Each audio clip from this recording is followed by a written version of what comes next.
What up? It's your boy DJ Montay, man. Represent Oomp Camp, man. I just jumped off the porch with Dirty Glove Bastard. DJ Montay on the track.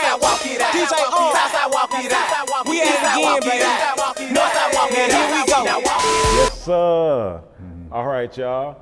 We got the legendary DJ Montay jumping off the porch with us today. What's up, bro? Man, what's happening with it, man? How you doing? Man, I'm feeling great, bro. How you feeling? Yeah, I'm good, bro. That's what's up, man. That's what's up, bro. It's a pleasure, bro, to have you pull up, come jump off the porch with us, man. Hey, man, it's a pleasure to be here, man. It's funny how we ran into the gym, so Yo. I've been wanting to get on here, so. Word, that's what's up, man. Yeah. Shit, I've been saying a lot lately, bro.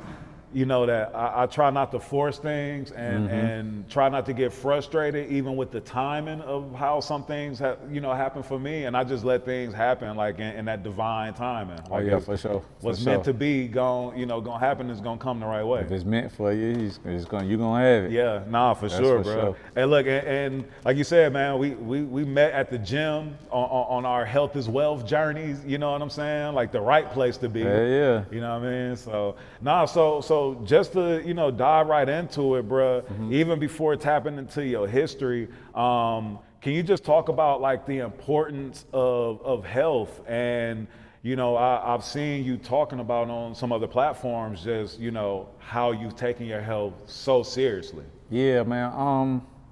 Coming up in this industry, I was spending a lot of time, like me, MC Assault, Jelly, Oomp, Fred, all of us, we were in the studio day in and day out. Like it might be, we go in when the sun is up and come out when the sun is up, or we might stay in there a few days and never really came out. Yeah. And man, all I was eating was like double cheeseburger from Wendy's, 20-piece wings from American Deli, with the big fries and the sugary ass peach drink. So I had a health scare. I was like, man, I'm finna change my shit up. Started going to the gym, and bro, ever since then, and then I watched What the Health. Okay. That was one of them videos that scared me to go vegan. Yeah. And so ever since then, I've been vegan for like 7 years. Oh wow! So you switched it all up. You saw that, and then was like, all right, like I can't eat meat no more. Can't consume animal products no more. Yeah, I mean, even though it's like everything in moderation, you know what I'm saying? But it's like, bro, I just don't want it no more. I ain't really got. Well, I might fuck up some lamb every once in a while, but that's it. You know what I'm saying? So, but yeah, and I seen what it do for me, so I just rather not even fuck with it. Yeah, nah, that's real. And would you say that, being that, how can I say it? Can you say that being that intentional about, what you put in your body and all of that, did you see like the direct impact in a positive way from doing that, like right from the beginning? Man, my weight dropped just like that, for real, for sure, when I first started. But then I started noticing like, damn, I don't even need deodorant no more. I just started noticing like, how the pollen is outside. I couldn't stand out there for 2 minutes without sneezing 30 times. Now I can ride with the windows down. Yeah. Like I don't really have allergies and none of that shit no more. So it's like, for me, I never really go back to eating none of that shit because of the shit I changed. I ain't been sick in probably since COVID. Wow. That was because I had caught COVID, but other than that, I ain't really been sick. I ain't had no headaches, none of that shit. So it's just like, I'm not going back to none of that shit. Yeah, no, I can dig it, man. I've been on my health as well journey for, it's 3 years now. I've lost 60 pounds during being on this journey. And I just started eating cleaner. So I haven't gone as extreme to do veganism or anything like that, but I can say that like when I cut out sugar, a lot of stuff that I cut out, I was noticing like when I would go to get my hair retwisted, the stylist, she was like, yo, you don't even have dandruff no more. Like you don't have, that stopped for me too though. You know what I'm saying? Like just rehydrate my body and shit like that. So even the sex stamina just done went through the roof. Yeah. You know what I'm saying? Like it's on go. Yeah. Anytime. No, for sure. It's funny because that's one of the things that I be joking with my partners, telling my partners, like, I'm like, yo, like, bruh, it's like a whole different game. I'm like, Yeah. I wish I would have knew this and done this like in my Yeah, 20s. You for know sure, what I mean? for Like, sure. for real. But growing up, like being around the West End and shit, never knew like how Muslims, like soul vegetarian, all that, they were eating like that for a long time, and I just never understood it. Like I'd go there and grab something else, like a smoothie or something, but I never really thought about being vegan and how people were doing that shit back then. Right. And how difficult was making that transition when you made the decision to do it? Was it like a... Oh, it was instant. As soon as I watched What the Hell, this shit, that morning I went vegan, me and my wife, and so we tried it together. She went back to meat, but I'm on that journey. I see the difference for me. Yeah. And so I was like, man, instantly. Word. That's what's up, man. That's what's up. Even though it took me some time though, cause I had to find out like the good cheeses, the good restaurants, and the good and bad vegan shit to eat. So it's like, I don't went through a whole, even my daughter now, she's 1, I'm raising her to be vegan. Word.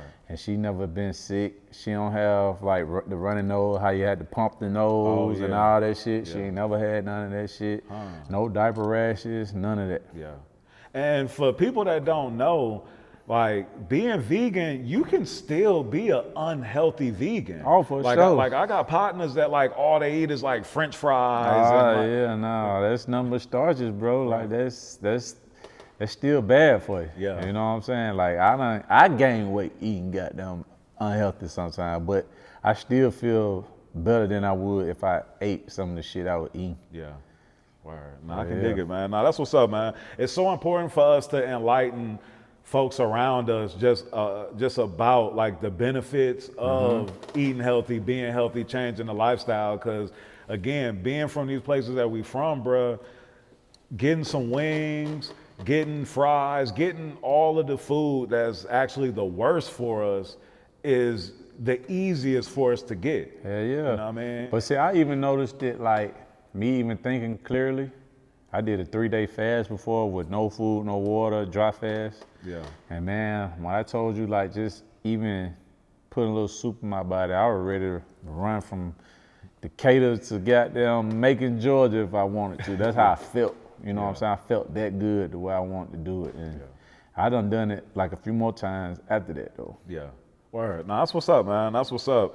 Well, bruh, I want to definitely tap into, you know, your history, like here in Atlanta, legendary DJ, producer, part of Oomp Camp, which for sure. Anybody that know about Atlanta hip hop culture, you know what I mean? Like that's been a prominent name, a prominent force, you know, here in the A.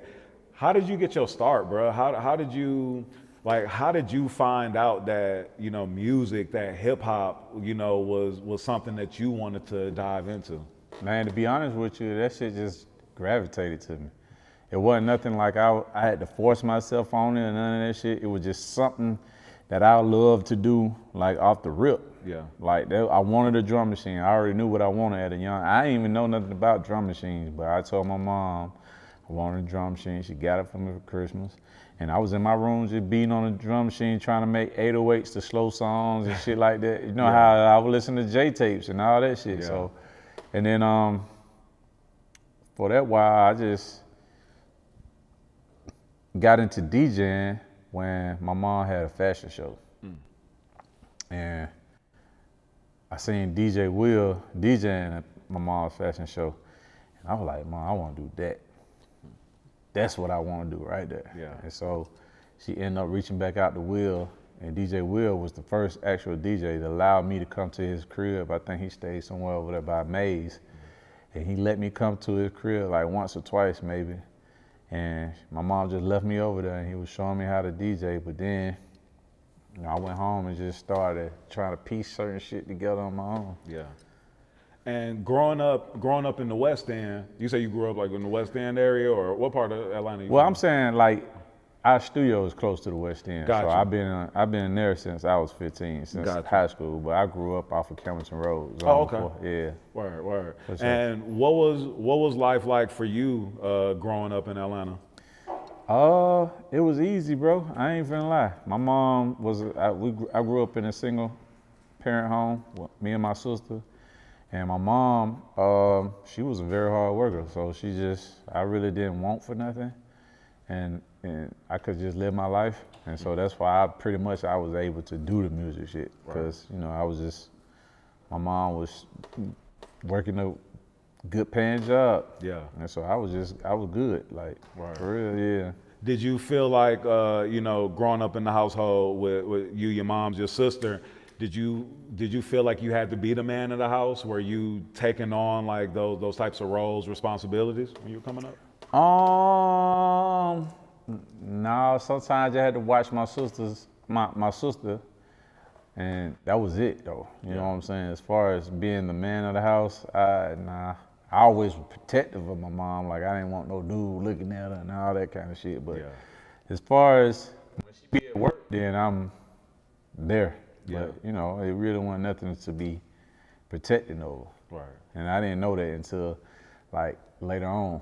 You know what I'm saying? And then I got around Oomp them. They became more of a father figure. Him and MC Assault. So they took me in and just helped groom me as well. And so when you were growing up, like who were some of your influences when it came to hip hop?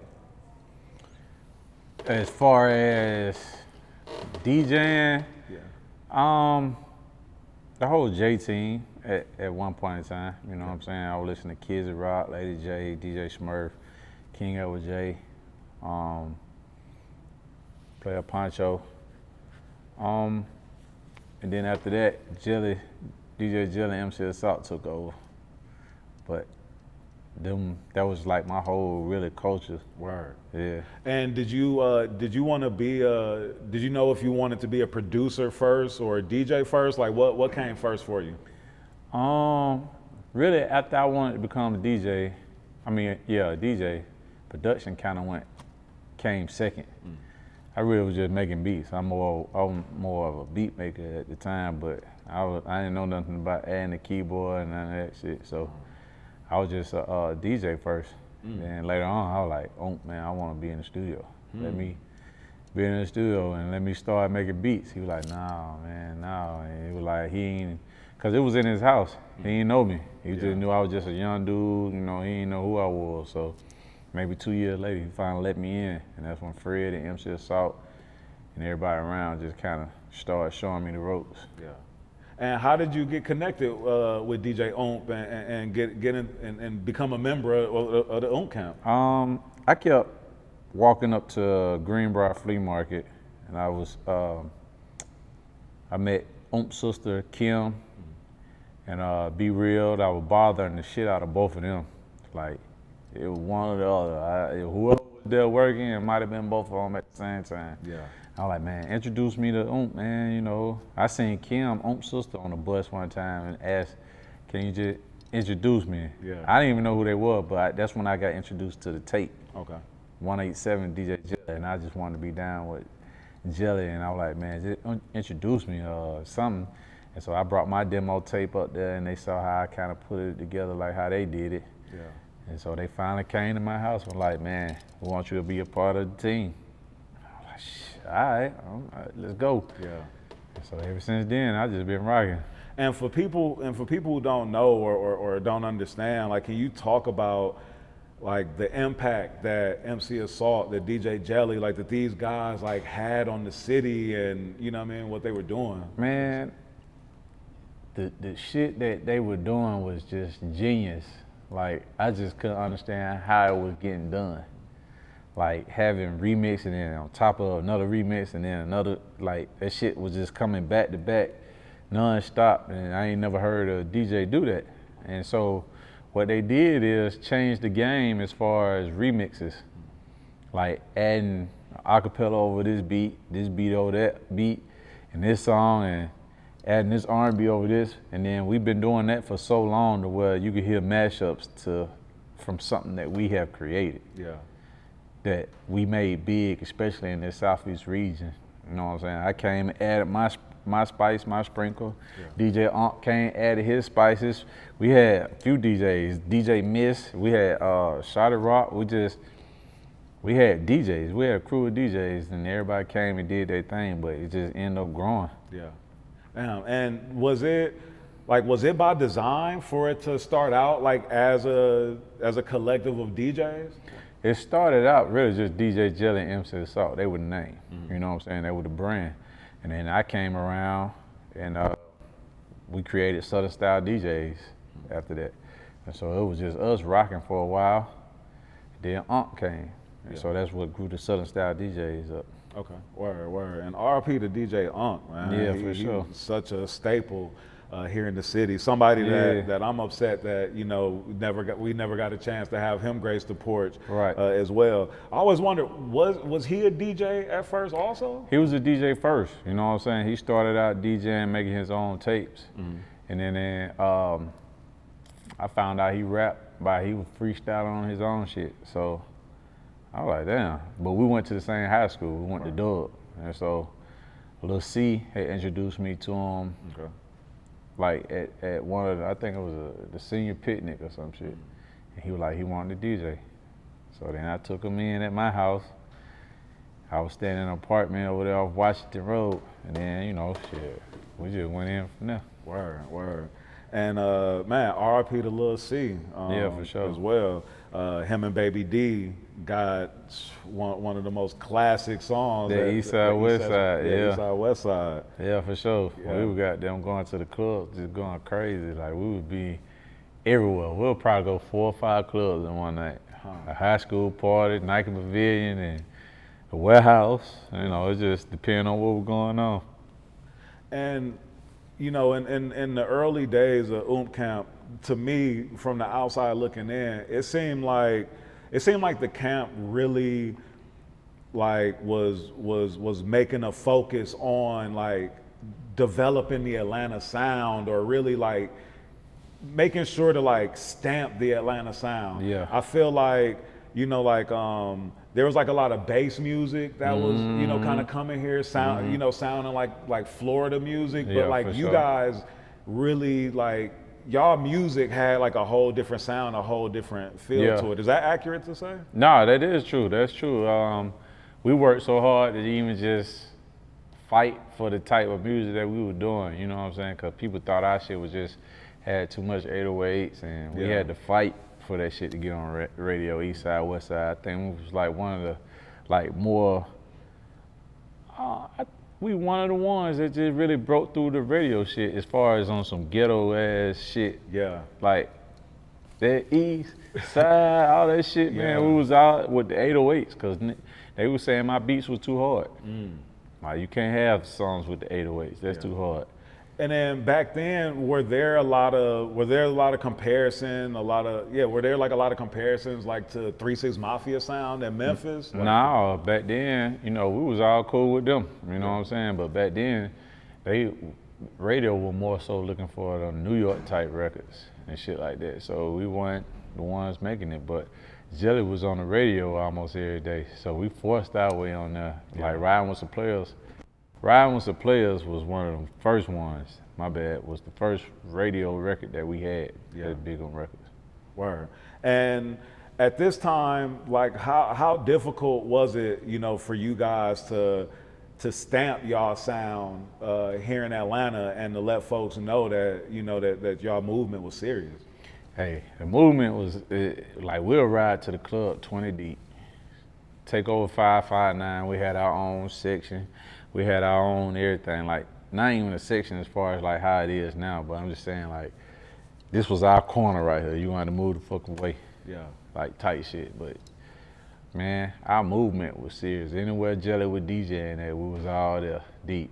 Mind you, I'm 15, 16 in a fucking grown club, goddamn strip clubs and all that kind of shit. So that shit was crazy and wild for me. Right, because you grew up real fast. Shit. Yeah. As soon as I got around, it was just, we out of here. Yeah. Damn, so you 15 years old, 16, DJing at these grown clubs, like in the mix. Yeah, in the mix, right? Just being there in the scene. I had my own car at that time. My mom kind of pretty much was like, shit, as long as you doing good in school, son, you know, you coming home there and be cool, we cool. She just kind of left it in God's hand, because she really didn't question a lot of that shit that I was doing. She didn't even know I was in clubs. She knew I came home smelling like weed, but I wasn't even smoking. Yeah. So I was like, man, I don't smoke. Yeah. And see, most people parents, you know, most of our parents looking at rap, looking at hip hop, like, man, this ain't even serious. Like, for your moms to embrace it and to allow you to like really pursue your dreams, can you speak on just how big, how valuable that was for you to, you know, be where you at now? Man, my mom didn't know Oomp or jelly from a can of paint. And for her to allow me to go to their house, or she just was like, go ahead, and all she wanted me to do is just call and make sure I was straight, then that was like big for me. You know what I'm saying? Cause not even at that time knowing and understanding, she just was like, that's what you want to do, son. I'm gonna let you pursue your dreams. If anything going crazy, you're gonna come up out of there. Yeah. But I ended up doing all my schoolwork, graduated with like a 3.9 at Dub with honors, and I was like, shit, this is what I want to do. I had a full ride scholarship to college. Oh wow. I went for like 2 years, but then I was just like, fuck it. I want this. I'm already doing it. Yeah. I'm doing what I want. Where'd you go to school for the little time that you went? I went to not Atlanta area, Atlanta Metro. Okay. Yeah. That was because I didn't want to be too far. Yeah. And I had a full scholarship to go anywhere I wanted to, but I feel like I wanted to go for marketing. And so that's why I went there, but then I just was like, fuck it. Nah, but you were smart staying around the crib though. Yeah, I didn't want to go too far because, you know, Jelly House, the studio wasn't too far from Atlanta Metro, so I can leave there and go over there and just be working every day, all day. Yeah. Word. And I know you mentioned, like, we was talking about the West End earlier, so it just automatically makes me think of, you know, spots like Club Crucial, and, you know what I mean? Like, can you just talk about, like, spots like Club Crucial, like the Pool Palace, like how legendary were these places in Atlanta and for breaking music, you know what I'm saying? Really, before that, for me, was like the Club 321 on MLK right by Adamville, 559, those were like the crucial spots for us because we were breaking all that hood shit. Really, it's like a liquor store right now on MLK 321 is, and 559 is the Family Dollar over there in the West End by the sandwich shop. Word, yeah. And so, man, we was up in there deep, and those were like the two popping clubs on the West Side at that time. You know what I'm saying? You was either in one or the other. Yeah. And Jelly was DJing in both of them. And then later on came like Pool Palace and Crucial. But then Pool Palace, that's when I started seeing like shit like Franchise Boys and all that shit come out of there, and D4L and everything, Yolas and all them type shit. That was like an underground shit, but you know. Then I take the music out of there.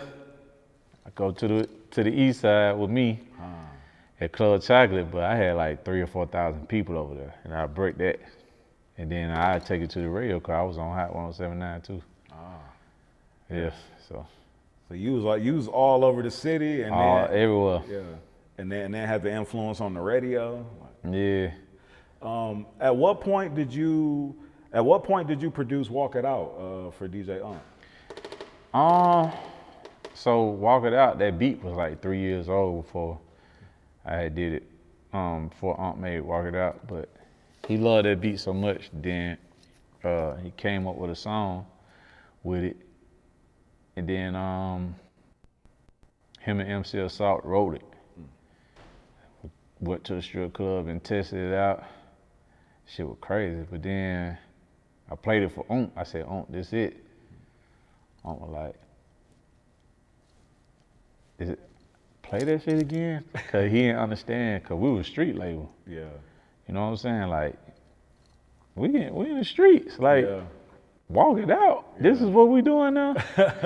Right, I come from Baby D, Lil Chopper. Yeah, Sam, Knuckle Up, you know what I'm saying? All that shit, it's like, he was like, play this shit. I played that shit like 10 times for Oomp. He didn't understand. I was like, bro, this is it. This shit finna be out of here. Yeah. Then I took it to the east side and broke it. And then you got places like Crucial and everything else that broke it too, cause Oomp was in there DJing in Crucial. You got Pool Palace and everything. That shit just started spreading. Yeah. And then the remix was crazy with Andre 3000, Jim Jones, Big Boy. Yeah, Big Boy. Like that shit was wild. we saw them, me and Oomp saw them walking it out while they were introducing it on 106 in Porch.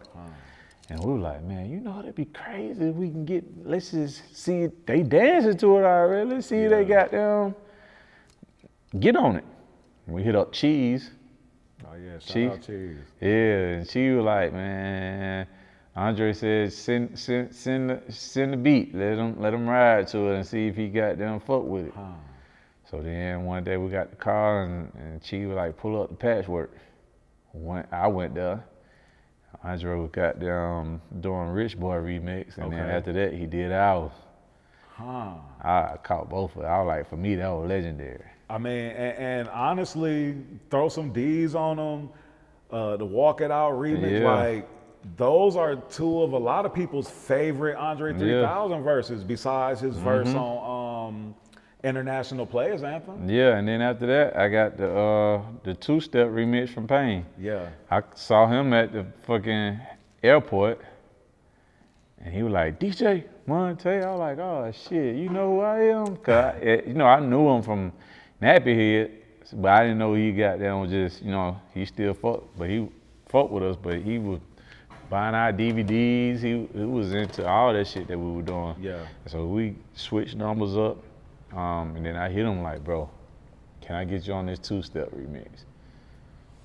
Jumped on that shit, just crazy. Word. Nah, that's what's up, man.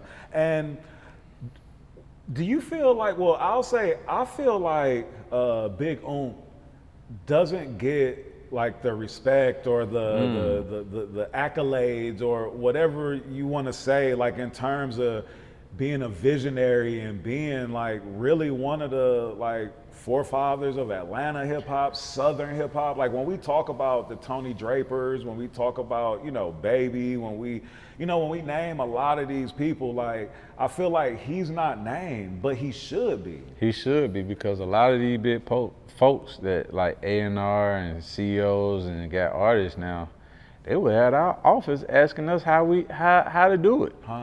Like, because we was damn near fucking masterminds when it came to marketing. Yeah. Like we selling CDs, we selling shit out the trunk. The whole Southeast region, we got tapes and CDs, and that shit ended up going overseas. But it like people was over there, and he was one of them people that understood marketing. He still to this day, you know what I'm saying, be like that. But it's like we don't get it like how we supposed to, and I feel like that we should, especially Oomp, you know what I'm saying? And a lot of them folks come sit at the table with them and try to understand this industry when we were just some street niggas just doing what we felt like was right. Yeah. Oomp was like, nah, we finna do this. Out of sight, out of mind, out of sight, out of mind, out of sight, out of mind. Yeah, because like when you pick up them Source magazines, when you pick up like Murder Dog or something like that, like you see like the Oomp Camp ads in there and like all that shit. Yeah, we was in there. He was just, that was his main thing, was marketing. He was key in marketing. Yeah, I was doing DVDs back then, like all of that. Yeah, for sure. Word. And so then you also produce, you produce for Flo Rida, like you produce Low. Like the Diamond record. Yeah, like, I mean, bro, like I should have said that when I first introduced you. I should have said Diamond selling producer. And you've had more than one single go Diamond, right? Well, I'm about, the second one is approaching Diamond. It's like, I want to say a few 100,000 away. Yeah. So, yeah, that Migos Walk It Talk It. Yeah, that's like the second song that'll be Diamond for me. That's crazy, man. And DJ Montay just walking around here low key, like chilling, bro. Yeah. Well, shit, that came from Oomp too, though. Like we ain't no flashy dudes like that. Like I know I might have chains on, but this might just be for this. Yeah. You ain't even gonna see me no more of the time like this. You know what I'm saying? Yeah. And why is it so important to you to be humble and to just be so down to earth like you are? Well, shit, man. To be honest with you, I done seen God just come snatch shit away from other people, and for me, I appreciate every moment, even this interview right here. It's like this shit, I appreciate it because it's like, man, you didn't have to recognize me for the accolades and shit I done. It's like, you didn't have to. But the fact that you did, shit, I appreciate every moment of it. So it's like, I appreciate everything in this industry. Right? And I think that's so important, and I can tell by you saying that you tapped into like your spirituality in a whole different showing way.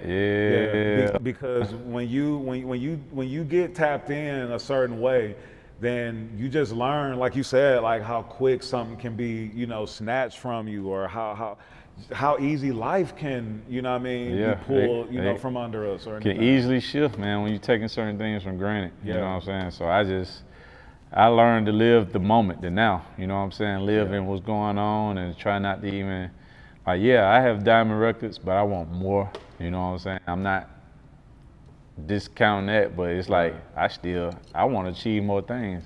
I ain't sitting here just like, I done finally made it. Nah, nigga, I'm still here. Yeah, and still working like you never got a gold record. Right. So I just got a gold record with bro, T-Pain. The Kalani, I like that record. Okay, yeah. That it ended up being gold. And I think the Glorilla song with him and Pain, with her and Pain, probably finna be gold too. Or if it's not already, I ain't checked. But and then you also produced the Glorilla. Is it Hold On? Hold On. Yeah, that came from Oomp album that came out in 2007. That's me actually on the hook. Yeah.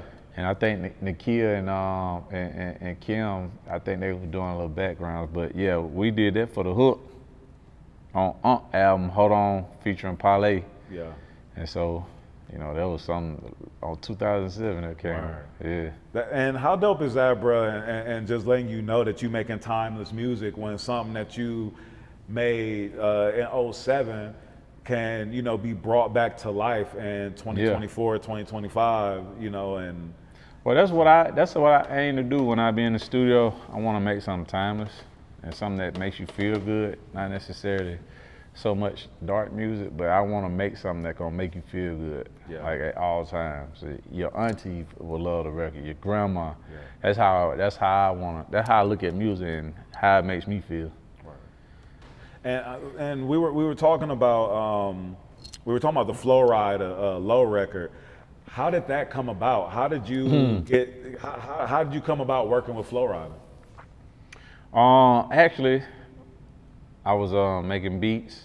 I was sending beats to Mike Karen. He worked at Atlantic at the time, big A&R at Atlantic. And so I was just sending beats. You know, mind you, walking out doing well. So I'm sending beats. And Flo Rida, I mean, the low beat was the only beat on that CD like that. He was like, send me a track out. I was like, shit, all right, bet. You know what I'm saying? That was, mind you, I had to mail the track out. Like I had to burn the DVD of a Pro Tools session and then mail it. Like I couldn't do no email or nothing like that. But I sent it to him however I had it. He was like, don't worry about anything, just send it to me. So then Pain did the hook, but it was Paul Wall and Juvenile song first. Paul Wall was on it. Paul Wall was like, nah, man, it might make me Tupac, so he didn't want it. He passed on it. After he did the verse, he sounded good and everything on the motherfucker. I was like, no, I would try to keep the song, but then Mike Karen was like, don't worry about it. I got another dude in Florida that's going crazy and he gonna lace it. And so then when I heard it, I was like, oh, Oomp. Me and Oomp were in the studio, we listened to it, I said, Oomp, this out of here. And then I didn't know it was out of here like that until Flo Rida came and he was on Hot 107.9. We seen the song growing. He showed me YouTube, mind you. YouTube in 2007 was just like. Oh yeah, it was brand new. It was you weren't even like about a year old. Yeah. So it's like, damn, you see other people from different places and different ethnicity looking at the video, I mean the song and dancing to it and shit. I was like, oh shit, we out of here. That was like so y'all was seeing something go viral, probably in the early stages of things ever even going viral. But even we saw it going viral, the song was picking up, and we had the hardest time getting it on fucking 106 and Porch. Like they weren't accepting of the fucking that Florida sound, even though I'm not even from Florida. Everybody thought I was because of how I made the beat, but I wasn't even from Florida. Damn, that's crazy. And that was, and you saying that also shows like the kind of the changing of the guard at the time too, because you saying that this video's going crazy on YouTube, but then on television on 106 in Park, they wouldn't accept it at first. So then showing like the power of the internet and where, you know, things were going as to where we are now. Shit, it wasn't accepted like that in New York almost. It was like, but then it like after a while you couldn't help it, cause then that shit was end up being on the pop stations. That shit was fucking on all the movies. It was everywhere. Yeah, nah, for sure. Like, and it's still doing good to this day. And what he was talking about was so relevant in that time because, bruh, like apple bottom jeans, boots with the fur, like all of that was. Well, I was about tired of them girls wearing the. Man, but it was some hood shit. Yeah, straight up. Yeah. Apple bottom jeans, Nelly, and them boots with the fur. Yeah. You saw that. Man. Yeah. You couldn't help but to see that everywhere. Yeah, for sure. Yeah. And then you producing another viral song, Sugar. Yeah. Like, I mean, I feel like that song, I've like heard that in so many like just like unlikely places. Right. You know what I'm saying? Yeah. Like that song. The funny backstory, the girl Winter was on there, but it was supposed to have been Lady Gaga. She was the one singing the hook at first. I think I still got that. But we had Lady Gaga singing, but then they were like, nah, we're gonna put Winter. I was like, what? I'm not nothing against her, but you know, shit, Lady Gaga compared to that shit would have went crazy. Right, nah, for sure. And so, what was life like during this time, bro? Like when, you know, when this Flo Rida, when Low is just going crazy, and you know what I mean? Like, what was life like for you during this time, bro? Man, phones ringing off the chain, you know what I'm saying? But then it came right on time. I'm having kids and shit like that, you know what I'm saying? So the money was good. I'm buying all kind of old school cars and shit like that, and flying and working on folks' different projects, and that was huge for me. Yeah. So I was so happy about that. Nah, for sure. Because I mean, you know, Oomp Camp was, you know, has always been, or you know, it was local. It was here in Atlanta. You know what I mean? Yeah. And the staple of the sound of the city and surrounding areas. But then you, with your production, really took the camp worldwide. Yeah, man. And had that production, like that, you know, that drop, like all of that. I mean, it made it a worldwide known brand and sound. Yeah, even with the Oomp Camp Productions, Oomp was like, man, we gotta find a way to tag our shit. You know, he was all about the marketing. Find a way to tag it some kind of way. So then I asked Big Corey to go in the studio and said, you know, Big Corey's a baby. I asked him to go in the studio, bro, say this for me, Oomp Camp Productions. And he said it, and that's been my tag ever since. That's like the Oomp Camp tag now. Word. Nah, that's ill, man. And then you mentioned Walk It Like I Talk It earlier, Migos and Drake.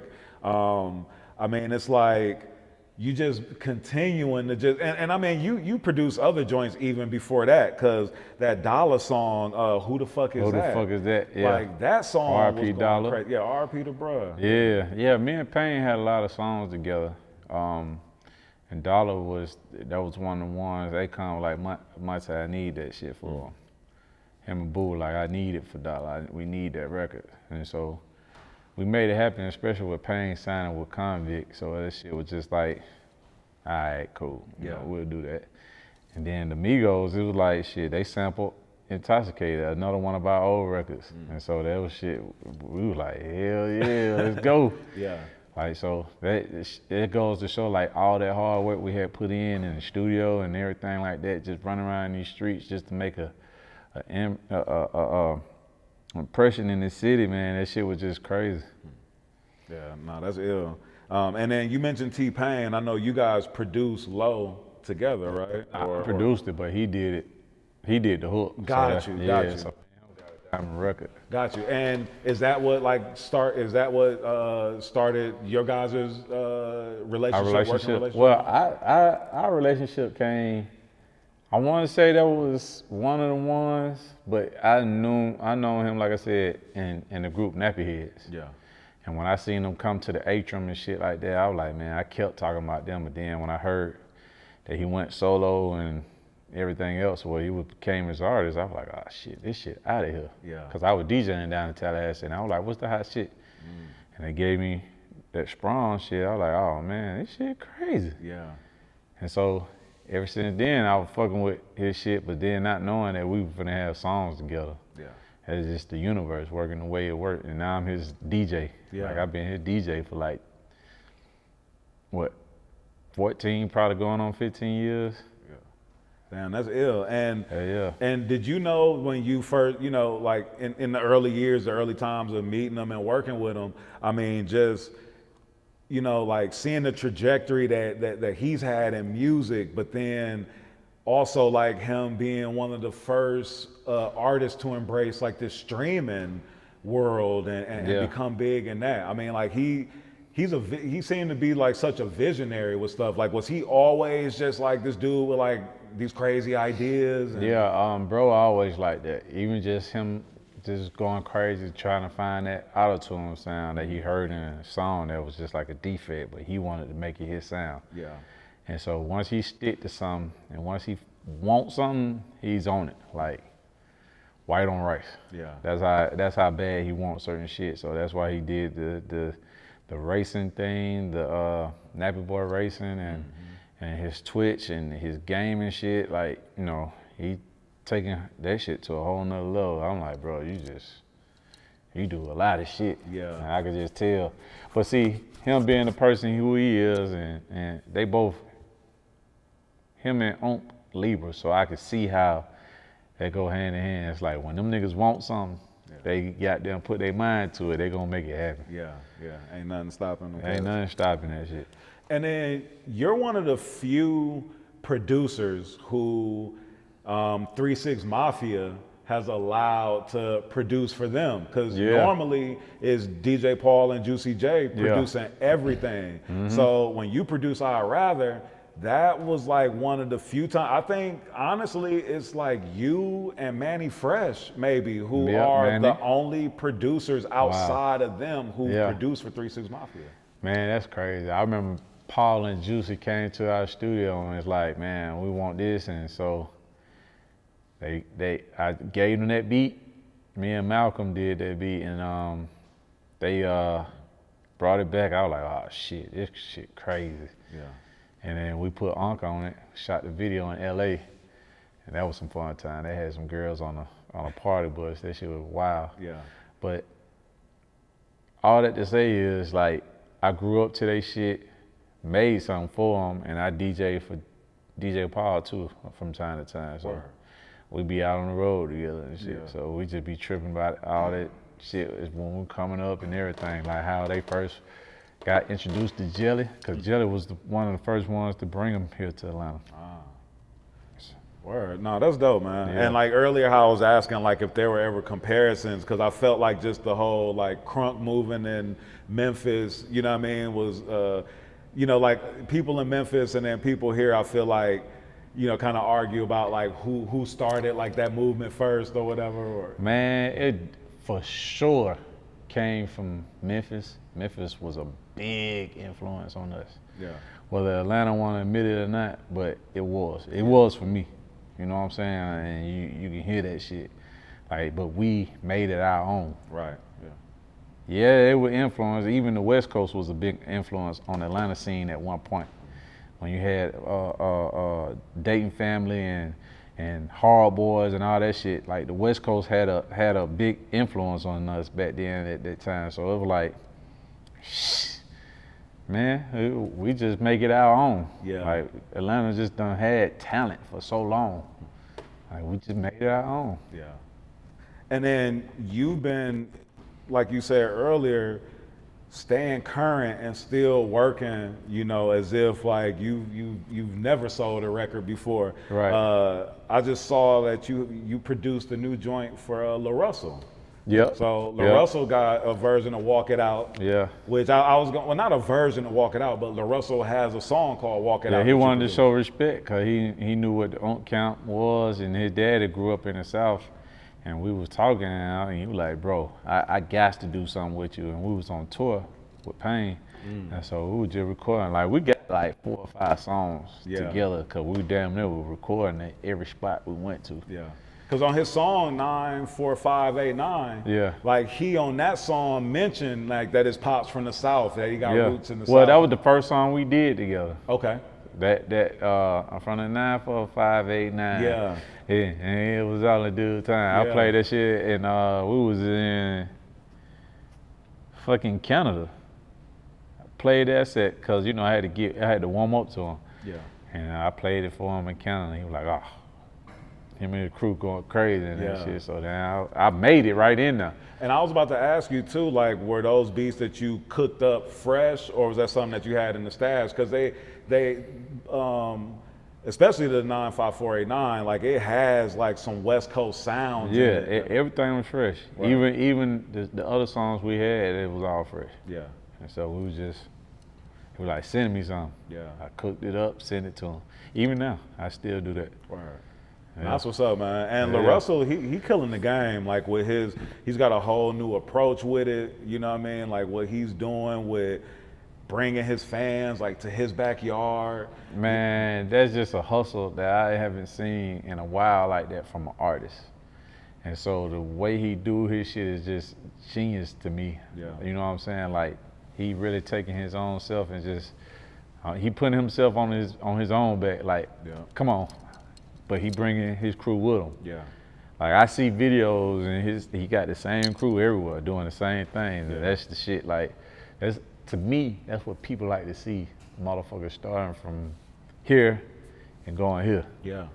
Nah, so, for sure. Yeah. And that cat, like you said, like he is the epitome of like betting on myself. Like I'm gonna put it all on me and just trust that and go. Trust it to go. Yeah. But that's how we was. That's why I fuck with it, because it remind me of how we was. That's like, you know, we used to say brother with a cause. Like BWC was a name of ours because we was all brothers with a cause. And so that's how we treated. We was all treated like family, and so we just wanted to see each other win. And whatever, if you want to rap, we're gonna do this together. Rap. I want to produce. And DJ, but everybody had their thing. Yeah. So that reminded me of us. Word. Now, that's what's up, man. And what would you say is one of the biggest life lessons that you've learned, you know, through navigating through your career? Not to be so hard-headed. You know what I'm saying? So a lot of different things I could have done differently. I'm not regretting the life I lived, but shit, there's a lot of different things I could have done differently. And I just say, you know, be smart at all times when whatever you do in this industry. Cause it's like you damn near got a target on your back when you become in the music industry. So it's like, be smart. Yeah, nah, that's real. And everything. And your money, your actions, your everything. You know, you gotta be smart. Yeah, nah, that's real. You gotta work smarter, not harder. Yeah, for sure, man. You done made it out of a certain situation that you was in. It's like, be smart so you won't have to go back to it or don't do, you know, that's the shit I learned. Yeah, nah, for sure. What's an artist, or who's an artist that maybe you haven't gotten the opportunity to work with, but you've always wanted to, or even if it's somebody new that you wanna work with? Man, I wanna work with I always say I want to work with Rihanna or Jay-Z. You know, either one, but you know, that's just like a thing. Yeah. Right now, I'm just open for whoever want to work and they dope to me. Yeah. Yeah, I just don't have no set person no more. Yeah, nah, I can dig it. I mean, and it seems like even the way that you've moved in your career from the beginning to now, I mean, it seems like in that divine timing, like what we was talking about, it's like these incredible things have happened, and not because you forcefully have tried to make them happen, but because the energy has just come to you. Hey, but it's just being a good-hearted person. You'll see how shit shifts and shit comes to you. Like, opportunities just started coming for real. Yeah. You know what I'm saying? It was nothing I had to force, none I had to chase down. It was just there. And so I had to take advantage of those opportunities. Word.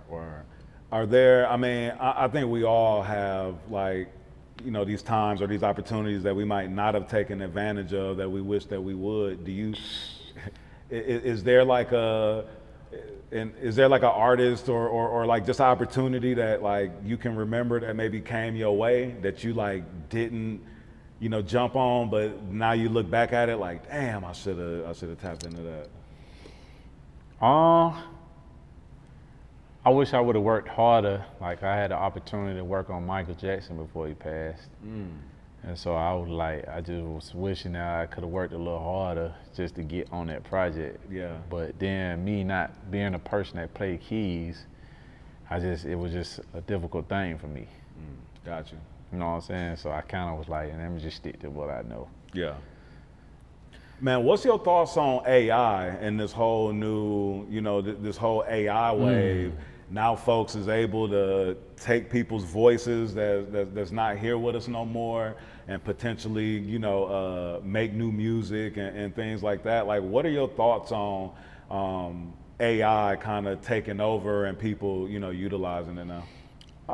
Me personally, as far as the music shit, I don't feel like it's taking over, but it makes things a whole lot easier, you know what I'm saying? Like if I want to send a song to Chris Brown or something like that, and you want to hear how he sound on it, he don't know how he I run that bitch through AI, and just, you know, get the song going, and that's what you'll sound like on that motherfucker, you know? Like, to me, it's just how you use it. You gotta grow with everything. You gotta grow with technology. You just gotta know how to use it to your advantage for you. You know what I'm saying? I don't be tripping about new shit coming about.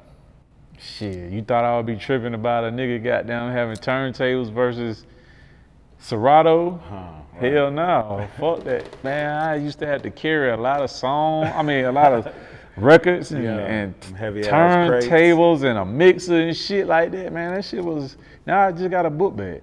Yeah. I can go DJ thousands of songs. Like if you tell me to go DJ a Pops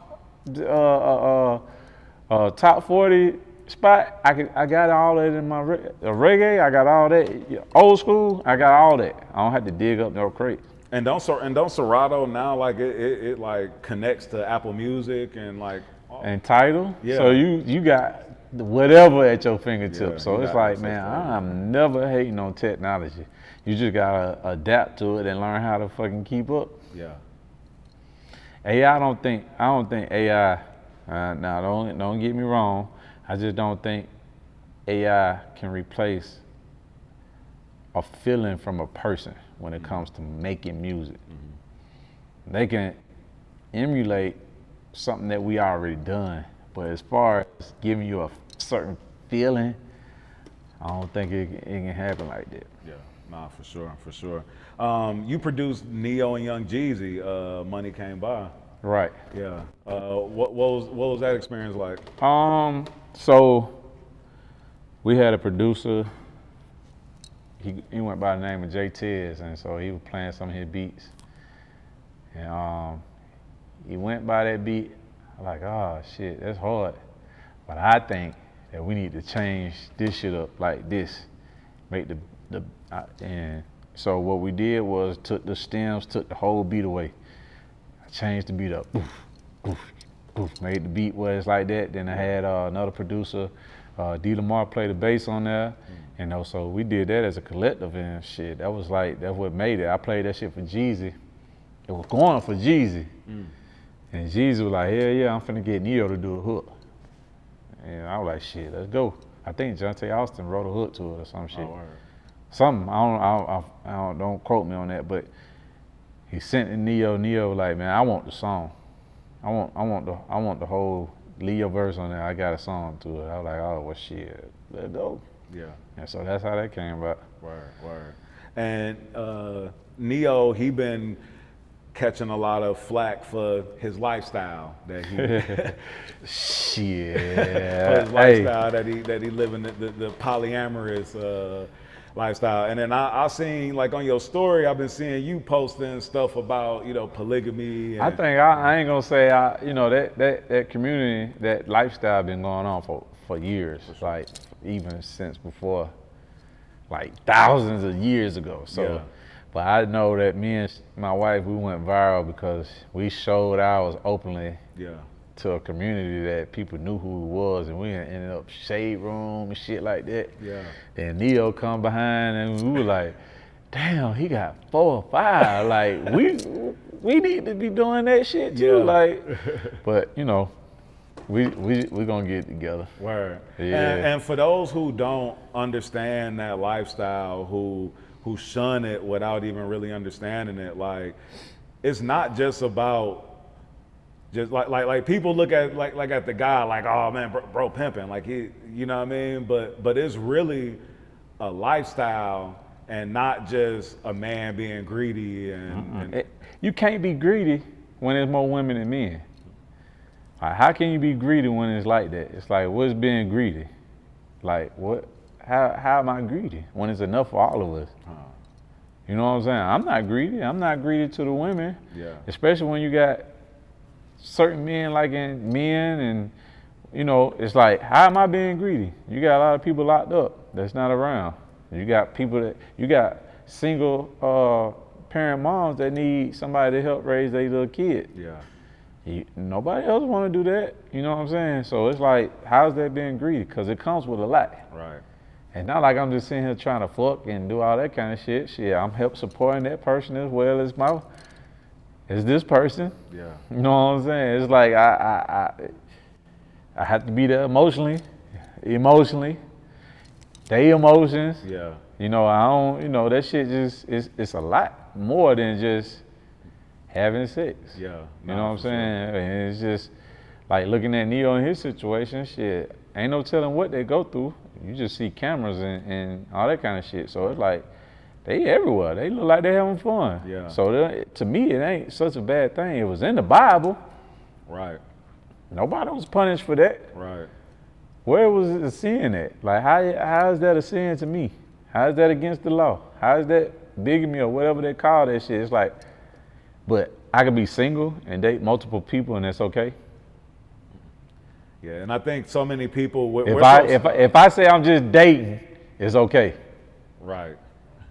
You know what I'm saying? I'm cool right now. I'm stay single. I'm just dating right now. Oh, okay, cool. You know, a woman will still date me because I'm dating. Yeah.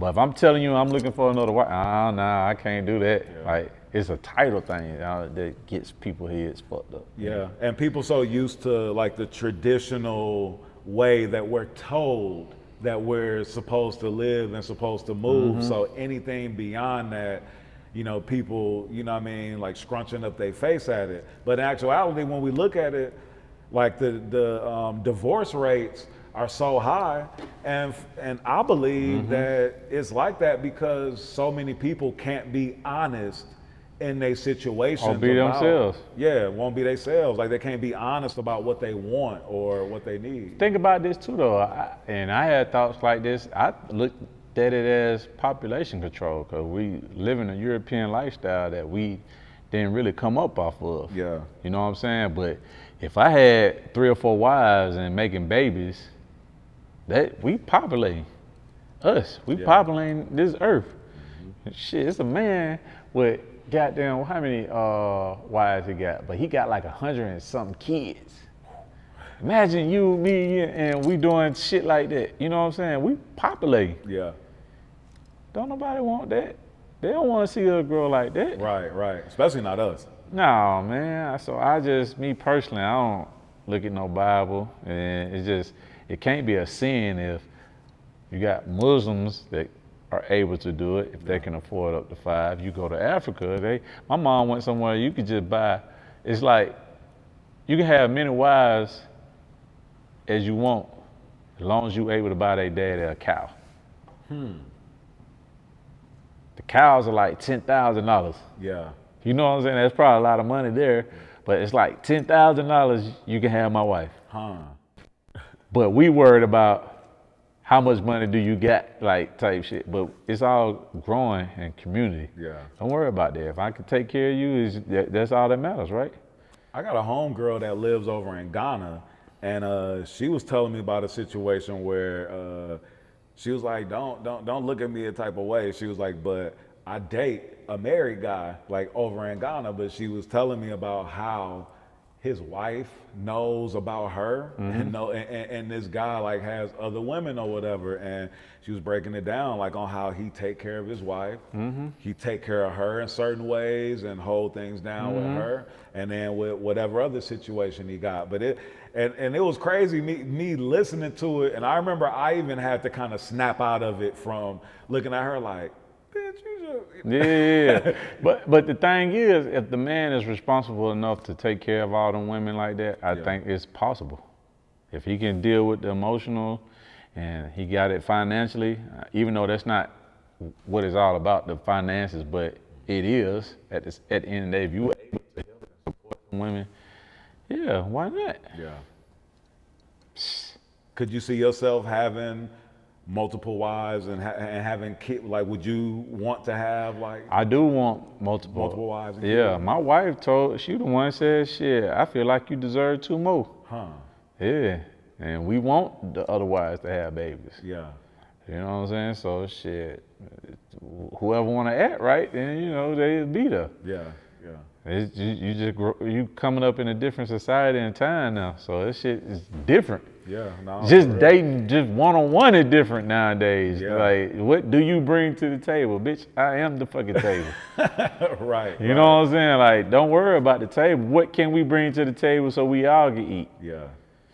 I'm the table. Let's make this shit work. Yeah, nah, that's real. I mean, you definitely got to be like in a I feel like in a certain tax bracket, and you know what I mean? Like, yeah. You got, and a certain mindset. Man, I can't say the tax bracket, bro. It's niggas with money that don't be there emotionally for their women. I see poly shits and they stand in fucking apartments, bro. It's like, if I have a wife and we all stand in the same house, I had to pay the mortgage any fucking way. If I'm eating and I just had a baby and I can feed my baby and my wife, it's like, shit, if I can feed one more person. Like, what's like, I don't understand when people say you gotta have the money. If you can buy, if you can spend $200 on weed a week, you can afford another person around you. Yeah, that's real. It's like, what is the amount of money people be looking for a person to have? My personal opinion, you know what I'm saying? Because they expect for you to be some fucking millionaire or whatever, but it's just, money is just an object thing to me. It's like, you want to live life here as happy as you can. You want to make this your heaven on earth right here. So it's like, if I want to be happy with somebody and somebody's happy with me and they say, fuck the money and just love being around, like my wife now, we gonna rock out. Yeah. We gonna rock out, cause it's like, shit, that's what it's about. Like, let's not worry about material shit. Like, now if we wanna venture off and do businesses, then shit, yeah, we're gonna do that. Right. Let's do it together. I support you on that, get you going. Support her on what she doing. You make your own money. You can do what you want to. I still take care of the bills, but shit, that's just how I wanna live it, for me. Yeah. You can stay in my house. We'll get a big enough house where everybody else goddamn could be in. Yeah, nah, that's real. I mean, it's really communication rules the nation, you know? Yeah, what I mean? it's for sure communication, bro. It's like, I don't want my wife in another house. I don't feel like goddamn driving way over here, spending a week. I want y'all all right here. Yeah. Now we can spend time together in this house. You can have your own bedroom or however that's just how I want to live my pocket. There's some people that have wives in different houses, which is cool. For me, I want all mine in the house. Yeah. So even if it's just one more wife, it's like I want right here. Yeah. Like to have like that community, have that right there. Yeah. How can I be a protector when they off somewhere else? Yeah, nah, that's real. And shit, they off somewhere else, then they wandering. It's too much. Well, shit, I don't worry about that. You know what I'm saying? Yeah. I'm not worried, Kyle. I know who I am. I know who I am. Yeah. If you want to wander, go ahead. Shit. Peace. Is what Nick Cannon doing, is that considered polygamy, or is he just popular? If you have multiple baby mamas, you done did polygamy. You done did it. Yeah. No, If you done cheated on your girl and your girl accepted you back after all the times, she had accepted polygamy. She just don't want us. It's like what Nick Cannon doing ain't nothing wrong with that. Yeah. He spread his seeds. And he taking care of all of And he able to do it. Yeah. Shit, he spreading his seeds. He taking care of the women. He giving them the child support that they want and shit. So that's all that matters. If he want 10 more, that's on him. Yeah. If he like he can afford it, that's him. As long as he ain't no deadbeat to his kids and he there, I don't got nothing wrong. I don't got a problem with it. Yeah. Word. Nah, that's what's up. And I know you mentioned too that you've Niggas just don't like to take responsibility. yeah. They just want to fuck off without the responsibility. Or Yeah. some niggas just can't be straight up with their wife and be like, hey, I do have my eyes and thoughts for other. And some niggas just can't deal with another woman emotionally. Right. So they'll stick with one person. They don't want to deal with too much shit going on and chaos and shit, because sometimes dealing with two women is just not the easiest thing, especially one on her period, the other one on her period. Like, Yeah. some niggas just don't want to deal with two women. Is what like all right, what are your stances on like does polygamy also work where like can wives have other husbands or have other like how does that work? How does that even It's certain poly people that do that. Yeah. Lucky for me, my wife don't want another man. Yeah. You know, she wants another woman. She's bisexual more than anything. Yeah. So it's like, cool. And that ain't what we talked about at the beginning. Right. Don't spring up no shit. I want another man around. Well, you know, shit, we can have a conversation, but I don't know. Right. 'Cause I don't know how I would feel. I'm not saying I'm open to it. I'm not open with sharing it with another man, because we ego-driven Right. creatures. Right. But at the same time, if I'm willing to be your side nigga and fuck with you knowing that you got a husband, it's like, Yeah, basically you done did it all. you live in a poly lifestyle. There's women that live that life, you know what I'm saying? Yeah. And they still want to be with their husband, but they want this man over here, and that man over here is cool with it. The only one that ain't cool with it is probably the husband, because he don't know. Yeah. You know what I'm saying? But it's like, it depends. I done been not fucking with a married woman, but I've been the side nigga before. Right, yeah. So, A lot I don't know. of- I can't say that, but my wife is not into that. And at this point in our relationship, I don't think I will go there. Right. Because we didn't discuss that at the beginning. We discussed, Right. Yeah. and it really don't make sense, because you, like I said about the population part, who gonna have the baby? It's like, it's only, Right. they can only have one baby every, 9, 10 months. You know what I'm saying? So it's like, that's not the real true purpose of it. Right. You ain't see no shit in the Bible about the queens, even though it might be in it. I don't know, I'm not even for sure. But you had fucking King Solomon with 400 wives, Right. concubines. Shit, what? He wasn't ever saying for that. Right. Yeah.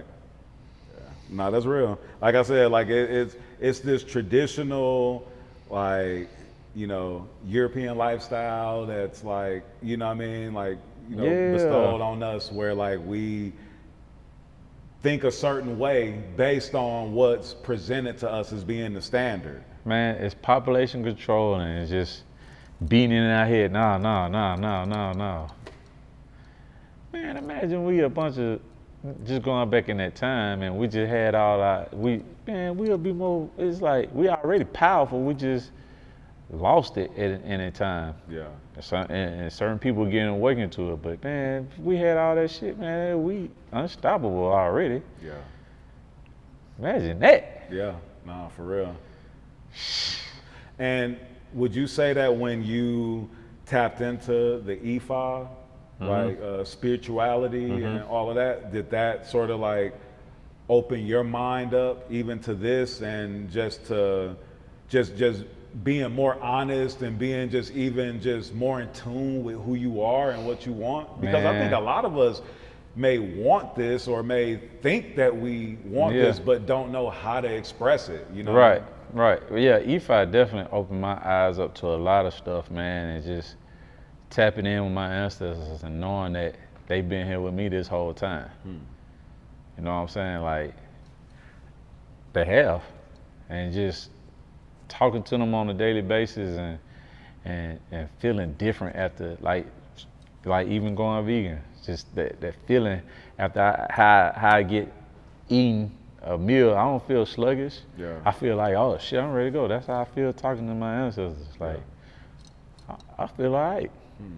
I know shit gonna be good because they finna fight them battles for me. Like, that's how I am. Yeah. And so spirituality is like, shit, the right person to be here.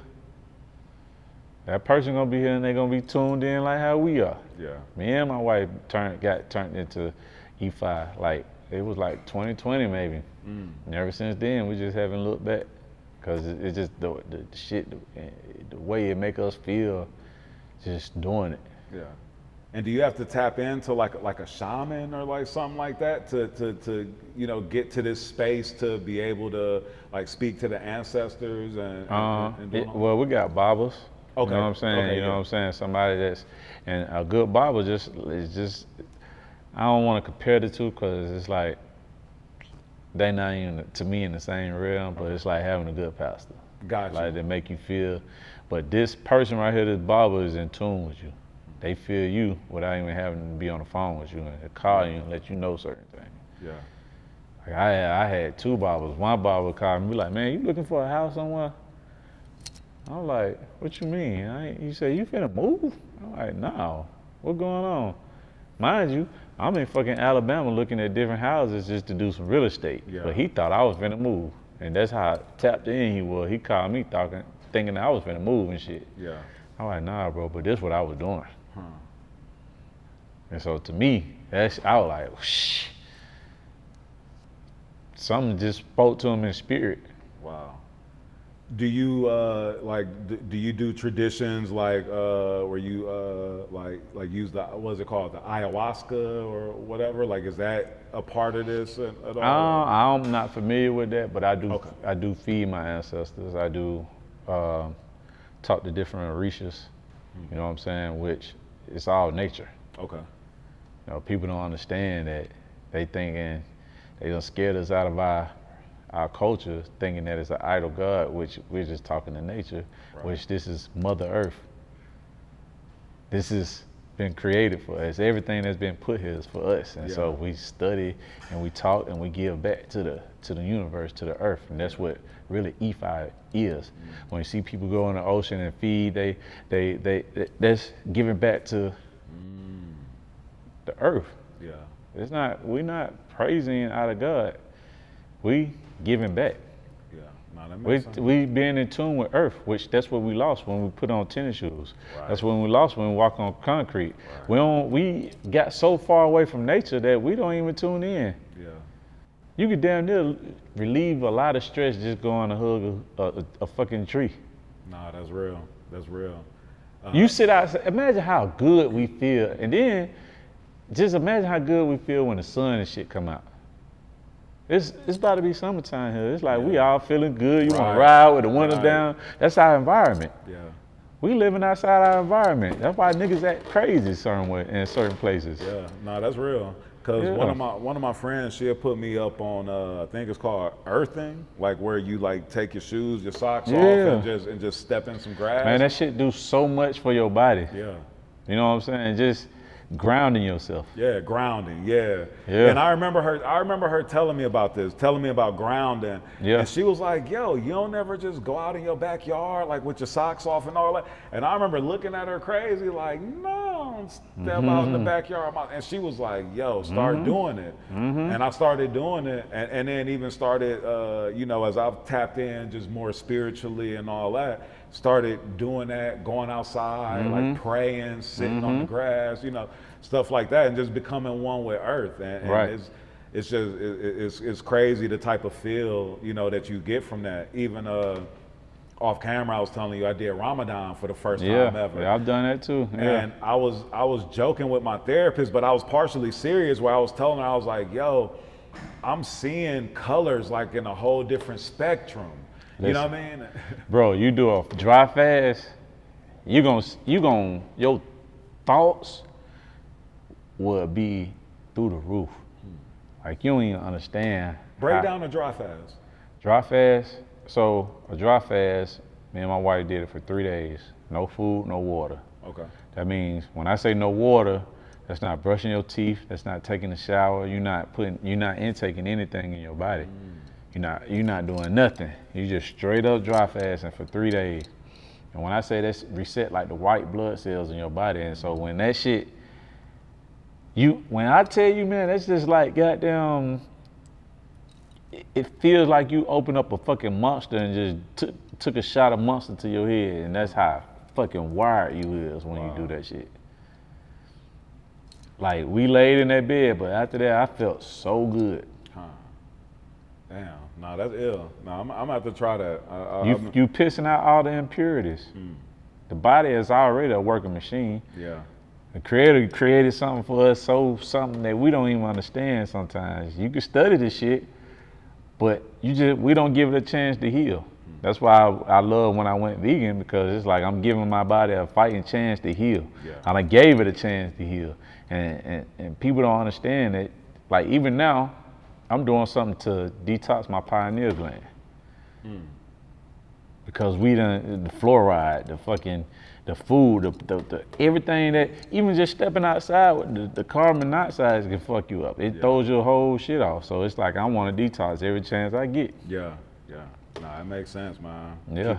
Keep your body as pure as possible, and then you, like you said, like regenerating those white blood cells and all that. We learn that when we get sick, or like if you get cancer or something like that, like they they start those processes of stripping all your white blood cells so that it can get like any impurities or anything out of you. But imagine you doing that and you manifesting what you want. Through that time period. That's what Ramadan is pretty much for. Right, yeah. Like, you showing the sacrifice to Allah. You know what I'm saying? But just doing that dry fast, you showing a sacrifice. Yeah. But not only that, you clearing up the body to able to do whatever you was thinking and you wanted to do. Yeah. Telling you, bro, that shit's so amazing, man. Nah, that's hard, bro. Nah, I'm gonna definitely try that dry fast. Like I wouldn't, before Ramadan, I was like, man, I can't do this, bro. Like I get hunger headaches and all that. I never got one hunger headache doing the Ramadan fast. But even that, for the dry fast, it's all mental. Like, even my second dry fast, I'm working out, running. Yeah. The second one, cause the first one I was at home like, man, I'm finna do this shit. I just ended up laying in the bed. You know what I'm saying? Like. Yeah. The first 3 days you might be weak, the body resetting, but you really you can do 4 or 5. Your body can go 7 days without any of that. That's crazy. Shit, it might can go longer. I heard Kevin Gates say he did 30 days. I'm like, nigga, that's crazy. Yeah, I heard him on one of his raps say he did a 42-day fast or some shit. I don't know if it was a dry fast like this, what I was doing, but boy, his ass would probably be skinny. Well, I don't know. I ain't gonna put it past a person, but if you there mentally and you tapped in, especially with the reaches, and that's me. Man, I did that before I even got, but I did it again after E5. Yeah. I just see everything coming. Yeah. What I wanted. Damn, that's what's up, man. I mean, hearing you talk about this, like, also makes me understand too, just why you've been so successful. Yeah, you know what I'm saying, over the years, like, you know, displaying like this discipline and just thinking different. You know what I mean? My mom kept me in church, you know what I'm saying? I understood the power of prayer and just talking to God, but once I got older, I understood the importance of detail. Yeah. And what I really wanted, you know what I'm saying? And just really keeping a good energy about myself. I never really fucked over anyone. Yeah. I don't believe in none of that shit. I just being a good person, good-hearted person. I just know the universe is a little different. Yeah. Even now, man. Yeah, and especially with everything we've seen, we was talking about earlier, just with so many losses that, you know, we've all have taken, whether it's been close or, you know what I mean, just seeing it throughout the culture. I mean, like, it just makes you, like, appreciate, like how we were saying in the beginning, make you appreciate, you know what I mean? Man, that's just really, to me, and yeah, you don't want to lose no one because you love. You know, we got that ability to love and having someone here. But at the same time, we all probably have been here before, and we got brought back here to do it right. Yeah. And so for me, I feel like this is my time to get it right, and so that's what I've been focusing on, getting it right. Yeah. Nah, that's real. That's real. Yeah, like. Nah, that's super real. Imagine having a dream you ain't never had and you ain't never experienced it before. You tapped into a whole nother thing then. Yeah. You in a different dimension. You probably done seen that shit before. Right. You know how a baby come here and you be like, damn, that baby been here before. Yeah. Right. Yeah. Yeah, they have. Yeah. And they come back to get it right. Now, they chose you. Help them get it together. Yeah. Nah, that's real. How much do you feel it's an artist's responsibility in terms of like the messages that they're putting out here, you know, to the people that's listening to their music? We've been hearing that debate a lot. You know, a lot of people talking about just like where music is, like all this drill music that's taking over, you know, all of that. How much of it is the artist's responsibility to put out a certain type of message for people? Man, you know what the funny part is, and I might get drilled for it. To me, music is more so entertainment. I grew up listening to NWA and fucking Luke and all that kind of shit. You know what I'm saying? Like, did NWA play a part for me? No. 3 6 Mafia didn't play a part for me? No. For me, it was mental. My mom was there. Yeah. Like, she was, nigga, what the fuck? I had fear. Yeah. You know what I'm saying? Of my mom. So it's like, I just can't blame it all on music. Music is just a way of expression and what that person's seen. That don't mean for you to go live it. Right. You don't know what their consequences was. You don't know what their consequence will be later on. You don't know none of that shit. Yeah. So I can't blame everything on music, especially knowing what people are doing to us. Right. Right. You know Yeah, because shit ain't sweet. I'm saying, you know what, it's just like bad food. You know what people doing to us, you know what I'm saying? So it's like, man, you just gotta take it for, you know, shit, if you can't, if that shit driving you crazy, do rap music in moderation. Right, right. Just like your food. That's real, yeah. Because, I mean, folks don't walk into a museum and see a painting that depicts war or things like that and say, oh my God, all this artist paints about is war and violence. It's like, nah, you take it for face value what it is. It's art and it's their expression in that way. That's it. Yeah, I feel the same way. Yeah. No, for sure. What else you working on, bro? What else you got coming up that you excited about? Man, I just, right now, to be honest with you, my biggest thing that I got going on is me and Payne doing Coachella in about 2 weeks. And so, I don't know when it's airing, but yeah, we're doing Coachella, and that's like one of the biggest stages that I've always wanted to be on. Yeah. And that's another thing I manifested for myself. Like, I wanted to stay out of clubs and do bigger stages. And so now, I'm getting that opportunity to be on a bigger stage, whether it's for me or not. Yeah. I'm supporting my bro, and so we finna get up there and do what people want to see. Yeah. Nice. We was there last year, but they had us on something smaller. But then once they saw our performance, they were like, "Oh shit!" Put them on the big stage this year. Nah, that's what's up, man. Yeah. Go do them festivals. Man, this gonna be one of them festival years for us too. So we're doing a lot of festivals. And then we got 404 Day coming up here in Atlanta. Can you just speak to just the significance of 404 Day, but then also just what does it mean to you, you know, being from Atlanta and, you know, representing for the culture the way that you do worldwide? Man, 404 day, man. It like, for real though, I know I might seem old, but you ain't from Atlanta if you ain't had that 404 number. And that's where it started from. Before the 770, before the 678, before the 470, or whatever other area codes it is. I don't even know, cause my number's still 404. But man, for me, just the way the Oomp Camp just set the city off on fire and helped just pave the way for the Atlanta, the futures, the 808 Mafias, I'm proud of any and everything that come out of Atlanta. I don't give a fuck what it is. I'm supporting it, because Atlanta, like I said before, we got so much talent, bro. And 404 day for me, it's like, yeah, we gonna represent. Cause we overcame a lot of shit Atlanta has. We're in the middle of Miami base, Tennessee, we right here. And we damn near, we created our own shit with our own artists, and we just a city that's always stuck together on a lot of shit. So that's what it means a lot to me. Right, man, that's what's up. And one more question regarding Atlanta hip hop. Atlanta is such a hub, you know, for the culture. That's another thing, how much we became a hub. Yeah, but then it seems like there hasn't been a new like star that has come out of Atlanta, you know, for some years.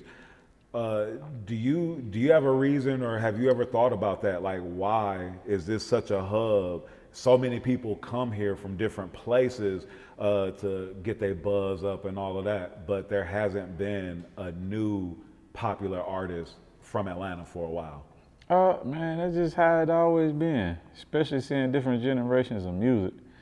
You know what I'm saying? It's just in a reset. Yeah. It is what it is. It's just a reset. Yeah. We got Future still holding it down with what he doing. You know what I'm saying? Playboy Cardi done came out with his shit, doing what he doing. It's like, we still here. We still in this industry. Yeah, for sure. You know what I'm saying? You got your Young Noodles, you got the 21 Savages, you got all kind of shit that's here, still. But as far as taking on the city, it's like, gonna come. Yeah. 21 had his, you know, I'm not saying he done, but I'm saying 21 got his shit. Yeah, absolutely. Future still going, baby. Yeah. You know what I'm saying? Man, the shit it's just time for a new flavor. Yeah, nah, and I like that mindset with it, because it's like not looking at it like it being a negative thing. It's just, you know, other places are having their time, and again, like everything goes in a rotation. In rotation. Yeah. And we just finna reset. Now you got, you know, Glorilla. We back in Memphis for a second. You know, St. Louis and shit. You know, but shit, it's okay. It's gonna come back around. Yeah. You know, now that we had a big pack on the Atlanta has made probably one of the biggest impacts on the sound of music. Everywhere doing something with an 808. Yeah. Everywhere. I don't give a fuck what city you in. Everywhere is on, got some Atlanta type style shit. That's real. And then, and you just said something with that, because you producing like these joints for Glorilla. Yeah. Then like LaRussell, we was talking about him being one of the hottest new artists that's coming about, and you producing multiple songs for him. So it's like, shit, I did some shit with Keke Palmer. It's like I don't keep myself like this. Yeah. I don't want to. So it's like no matter what, the Atlanta sound is gonna be out here, and it's gonna be prominent one way or another, whether it's an artist that's popping right now, or if it's dope producers like yourself that's working with other artists too. Man, I never kept myself closed minded. I always listen to music. Like I said, I came up on NWA and fucking Luke and all that kind of shit, 3 6 Mafia and shit. I still listen to this shit now. Yeah. You know, it's a big inspiration to me. Yeah. You know what I'm saying? Like your Metros, and like even from Big Corey, like, you know, he on some other shit like that's different from now. It's just waiting on to catch on. Yeah. Like he on his own shit. It's just seeing this young generation that keeps me going. Like, man, shit, I've been doing this. Yeah. Like, this ain't nothing. Let me goddamn keep, you know what I'm saying? So that's why I feel like I ain't, man, this what y'all doing, this what I've been doing. Yeah. Y'all just got different technology. Well, I already know how to, I'm a geekhead on fucking technology, so I don't mind doing all that. Yeah. All right, nah, that's what's up, man. Yeah. And gotta give a shout out to Big Oomp Studio Kitchen. I love that spot. One of my dope restaurant. Man, y'all make sure y'all go to the Big Oomp. You in Atlanta? Yeah, I gotta go by a restaurant, Big Oomp Studio Kitchen, right there on Fairburn Road, 510 Fairburn Road, man. Y'all make sure y'all stop by there. I tell you, them hot dogs, crazy. Them salmon egg rolls. Oh man, my favorite is the peach cobbler egg rolls and the impossible egg roll. The impossible egg roll, bust. Yeah. The shit, everything there good. Yeah. Cauliflower, all that. Yeah. No, the food busting. Yeah. Nah, for sure. Man, you got any shout outs you want to give before we get out of here? Hey man, first I want to give a big shout out to Off the Porch, Dirty Glove Bastard, everybody that helped support Oomp Camp. Like to give a big shout out to my creator, my mom, what's happening, Shantae, my wife, goddamn, all my kids that's been there, that know daddy be gone. And shout out to everybody that supported the Oomp Camp and DJ Montay this whole journey, man. And DJ L and MC Assault, man. You know, just everybody, man. And y'all make sure y'all go follow me on all social media platforms at DJ Montay, Montay. Right. Appreciate you pulling up, jumping off the porch with us, bro. Appreciate you, bro. That was dope. Yes, sir.